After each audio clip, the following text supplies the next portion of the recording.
Hello. Ang Budista sa buong mundo, ang pinaglilingkuran ay yung tunay na Diyos. Kasi hindi naman tunay na Diyos si Buddha.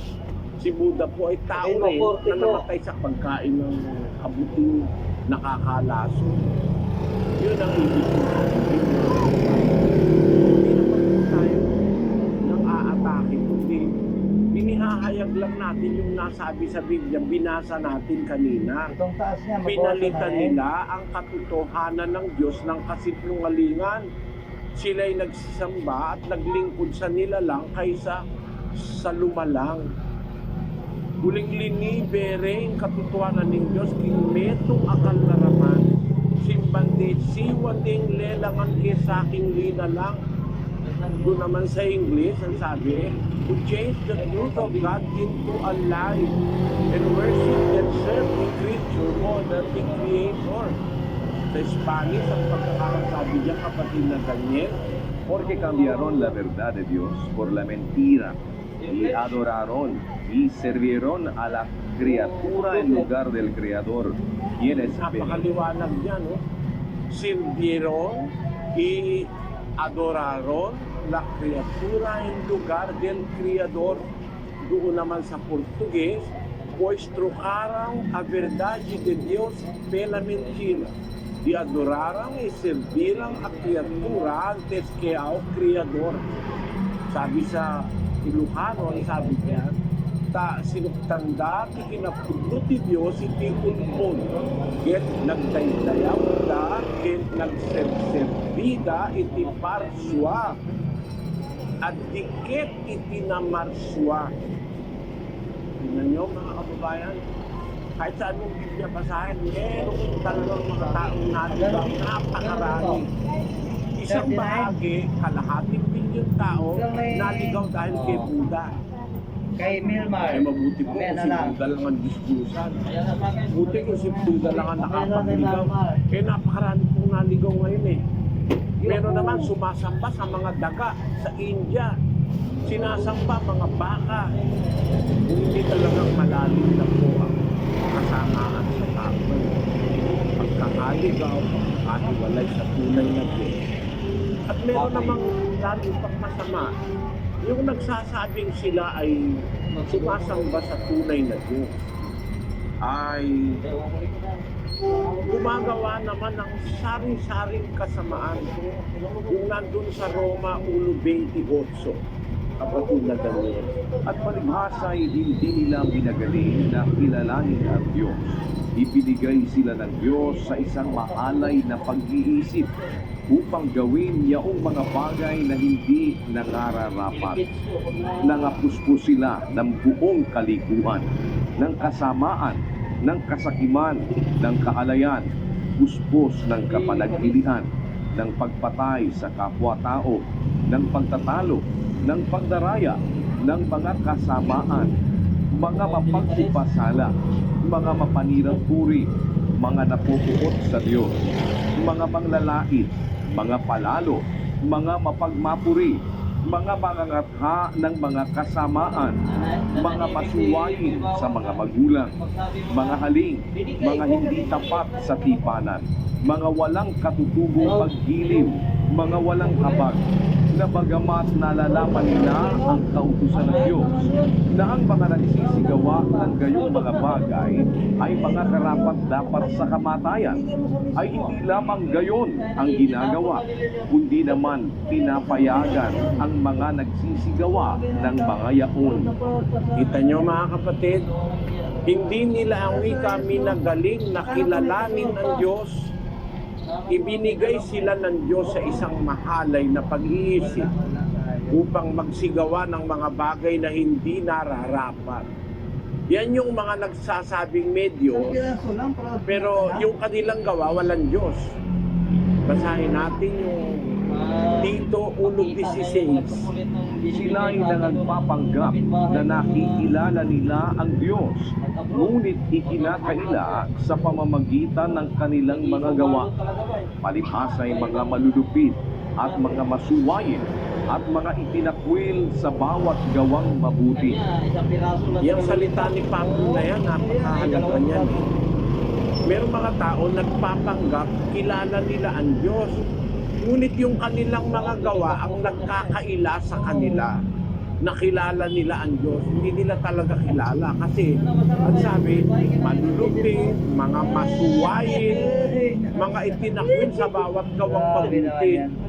Ang pagkilala po kasi sa Diyos, mga kababayan, ay paggawa ng mabuti. Pag yung mabuti, itinakwil mo ng gawin, ayaw mo na. Kahit sabihin mo kumikilala ka sa Diyos at meron kang Diyos sa buhay, sinungaling ka. Bakit? Kasi ang tunay na pagkilala sa Diyos ay paggawa ng kabutihan. Yun ang layo ng Diyos, kaya niya ginawa ang tao. Gumawa ng kabutihan para makarating sa kanyang kaharian. Pero pagka sinasabi mo, ikaw sa Diyos, pinagmamalaki mo sa Diyos ka, pagkatapos ang ginagawa mo kasamaan, yun ang nagpapatunay na hindi ka talaga sa Diyos. Kung pag-uugnay-ugnayin po natin lahat ng ito, makikita natin na ito realidad sa ating panahon. Ito nakikita natin kaya nga ang aking naiisip ngayon, parang lalo ngayong mas mahirap mangumbirti ng tao para maniwala sa Diyos.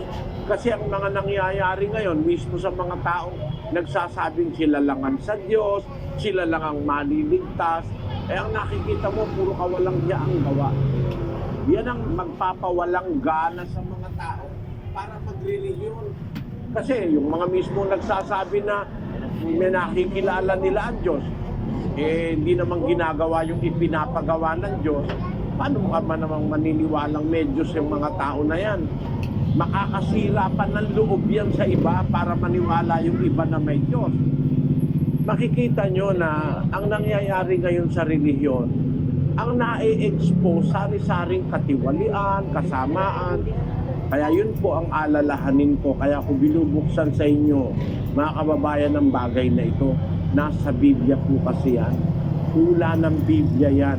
May nagpapanggap, nakikilala nila ang Diyos, pero ikinakaila nila sa pamamagitan ng kanilang mga gawa. Basahin nga natin sa English yan, kapatid na Daniel. They profess that they know God, but in works they deny Him, being abominable and disobedient, and every good work reprobate. Sabi doon sa Cebuano, nagasugid sila na nakaila sila sa Diyos. Apan sa ilang mga buhat, ginalimot siya nila. Sanglit, mga makaluod sila, mga di masinulundon. Alang sa tanang maayong buhat, sila dunod o kasing-kasing. Ayun, sabi sa Kapampangan, bubulalagdang palure Diyos, dapat king dapat dapayal yan de, ang tining makasumami lapin. Latalapanin at ni pangamanwan laking balang dapat amaya. Yan. Ang mangyayari ngayon sa mga tao, mawawalan ngayon ng pagtitiwala sa Diyos, mawawalan ng pagtitiwala sa religiyon. Kasi yung mga nagsasabing medyos kung ano-ano pinaggagawang kawalang yan paano ka pa nga naman makukumbinsin itong mga tao ito? Yan ang alalahanin ni Apostol Pedro 2,000 taon na nakakaraan. Ang sabi ni San Pedro sa 2:1 ng ikalawang Pedro, Ngunit may nagsilitaw din naman sa bayan na mga bulaang propeta, na gaya naman sa inyo'y magkakaroon ng mga bulaang guro, na magpapasok sa lihim ng mga makakapahamak na mga hidwang pananampalataya, na itatatwa pati ang Panginoon na bumili sa kanila, na magtataglay sa kanilang sarili ng madaling pagkapahamak, at maraming magsisisunod sa kanilang mga gawang mahahalay, na dahil sa kanila ay pagsasalitaan ng masama ang daan ng katotohanan. Kita nyo mga kababayan, dahil dito sa mga nagkukunwari na ito ng mga sa Diyos, dahil sa kanila pagsasalitaan ng masama, pati yung daan ng katotohanan, pati yung katotohanan, mapupulaan ng mga tao dahil dito sa mga nagpapanggap na sila'y sa Diyos. Pero sila'y mga pula. Ang propeta, mga magdarayang, mga manggagawa, mga ligaw ang kakilala sa Diyos. At yan po ay isa sa mga hulang magaganap sa ating panahon.